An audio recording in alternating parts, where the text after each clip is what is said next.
नमस्कार, मी पंजाब डक. मी जात आहे मुरमाड, तालुका पैठण, जिल्हा संभाजीनगर. या ठिकाणी एक शेतकरी मेळावा आहे. त्या शेतकरी मेळाव्यासाठी जात असताना तर या ठिकाणून जालना जिल्ह्यात असल्यामुळं खास करून शेतकऱ्याला अंदाज देणार आहे. कारण की बऱ्याच शेतकऱ्याचे गहू काढणं चालू आहे, हरभरा काढणं चालू आहे. तर आज आहे 27 मार्च 2026. तर आज देखील तुम्हाला एक सांगू इच्छितो की अहिल्यानगर जिल्ह्यामध्ये म्हणजे अहिल्यानगर जिल्ह्यामध्ये राहुरी त्या परिसरामध्ये पुणेकडे कोकणाकडे आज देखील बऱ्याच ठिकाणी पावसाला सुरुवात होणार आहे. म्हणून हा अंदाज लक्षात. म्हणजे आज हे पाऊस सर्व दूर नाही, पण कोकणाकडे हा पाऊस आहे म्हणून हा अंदाज सर्व शेतकऱ्यांना लक्षात येतो. पण राज्यातल्या सर्व शेतकऱ्याला सांगू इच्छितो की ज्यांचा कोणाचा गहू असेल, हरभरा असेल, कांदा असेल तर तुम्ही काय करा, 29 तारखेपर्यंत तुम्ही काढून झाकून घ्या. कारण की 29 तारखेला राज्यात पावसाला सुरुवात होणार आहे. मग 29 तारखेला सुरुवात कुठं होणार आहे तर नंदुरबार जिल्हा, धुळे जिल्हा, मालेगाव, त्या नाशिक त्या परिसरामध्ये, दोंडाईचा त्या पट्ट्यामध्ये पावसाला सुरुवात होणार आहे. म्हणून हा अंदाज सर्व शेतकऱ्यांनी.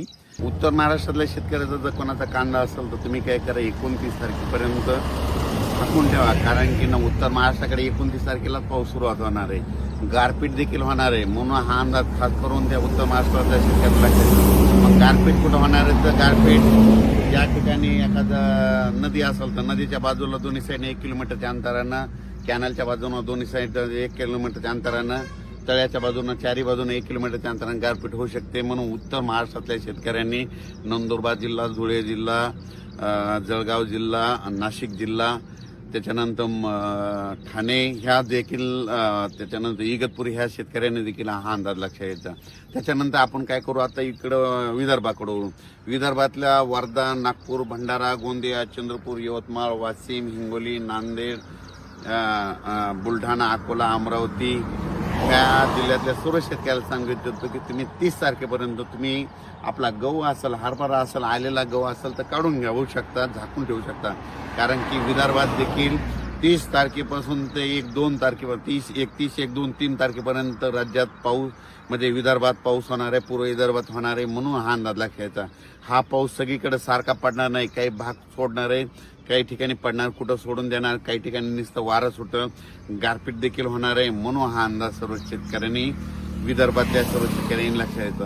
त्याच्यानंतर आपण मराठवाड्यातल्या सर्व शेतकऱ्याला सांगू इच्छितो की नांदेड जिल्हा झालं, हिंगोली जिल्हा झालं, परभणी जिल्हा झालं, लातूर जिल्हा झालं, धाराशिव जिल्हा झालं, बीड जिल्हा झालं, जालना जिल्हा, संभाजीनगर ह्या सर्व शेतकऱ्याला सांगू इच्छितो की मराठवाड्यात देखील तुम्ही काय करा, 30 तारखेपर्यंत ज्यांचा गहू असेल, हरभरा असेल, काढणी झालेले पिकं काढून घ्या. कारण की मराठवाड्यात देखील चांगला पाऊस, काही ठिकाणी वारा सुटेल, कुठं पाऊस पडत, कुठं काही ठिकाणी गारपीट देखील होईल, काही भाग निरंक देखील राहील, काही भाग सोडून देईल. म्हणजे हे अवकाळी पाऊस सगळीकडे होत नसतं. म्हणून ही सर्व प्रथम सर्व शेतकऱ्यांना लक्षात येतं. मराठवाड्यातल्या शेतकऱ्यांनी देखील आपण आपल्या पिकाची काळजी घेणे गरजेचं आहे. त्याच्यानंतर राज्यात तुम्हाला सांगायचं झालं तर कोकणपट्टीतल्या आंबा उत्पादक शेतकऱ्यांना सांगू इच्छितो की कोकणात देखील म्हणजे कोकणपट्टी म्हणजे साताऱ्यापासून तर डायरेक्ट इगतपुरीपर्यंत ह्या कोकणपट्टीमध्ये देखील चांगला पाऊस होणार आहे. काही काही ठिकाणी खूप गारपीट होणार आहे. काही ठिकाणी म्हणजे जिथं जास्त डोंगर भागात तिथं जास्त गारपीट होणार आहे. म्हणून हे कोकणपट्टीतल्या लोकांनी अंदाज लक्षात येतं. पुण्याच्या शेतकऱ्यांनी अंदाज लक्षात घ्यायचा. 2 पुणे, त्या बारामती, त्याच्यानंतर अहिल्यानगर, संगमनेर ह्या पट्ट्यातल्या देखील कांदा उत्पादक शेतकऱ्यांनी आपण आपल्या कांद्याची काळजी घ्यावी. कारण की चांगला पाऊस बरसणार आहे. म्हणून हे लक्षात यायचं. गारपीट देखील होणार आहे, वारं देखील सुटणार आहे. म्हणून हे अंदाज लक्षात येतात. त्याच्यानंतर तसेच महाराष्ट्राच्या बाजूला तेलंगणा आहे. तेलंगणातले डोंगळे तहसील, डोंगळे त्या शेतकऱ्याला सांगू इच्छितो की तुम्ही काय करा, 30 तारखेपर्यंत तुमचा गहू असेल, कांदा असेल, धान असेल तर तुम्ही काय काळजी घ्या.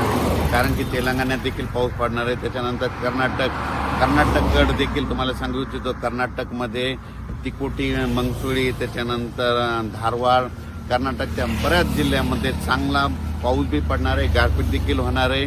म्हणून हा अंदाज कर्नाटकच्या देखील शेतकऱ्यांना लक्षात यायचा.